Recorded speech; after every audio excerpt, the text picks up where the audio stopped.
Inyo ang Panginoon. Ang mabuting balita ng Panginoon ayon kay San Marcos.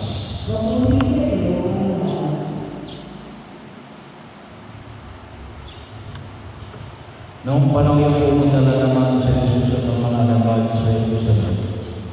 Samantalang sa Jesus ay naglalakad sa templo, nilapitan siya ng mga punong saserdote at ng mga eskriba at ng matatanda ng bayan. Tinanong siya, ano ang karapatan ng gumawa ng mga bagay na ito?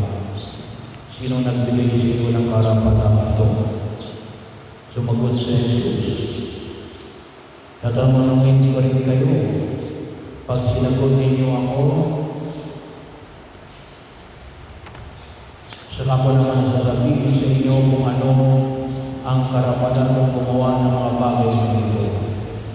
Kanino nagmula ang karapatan ng upang magbinyag sa Diyos ba o sa mga tao?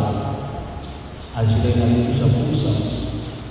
Kung sasabihin natin mula sa Diyos, itatanong naman niya sa akin, bakit hindi siya pinaniwalaan? Ngunit kung sasabihin natin mula sa tao, natatakot naman sila baka kung ano ang gawin sa kanila ng mga tao. Siya pagkinikilala ng lahat ng sinwaling isang propeta. Kaya sumagot sila kay Jesus, hindi namin alam. Sinabi na Jesus sa kanila, hindi ko rin sasabihin sa inyo kung ano ang karapatan ko gumawa ng mga ginawa ko. Ang mabuting balita ng Panginoon.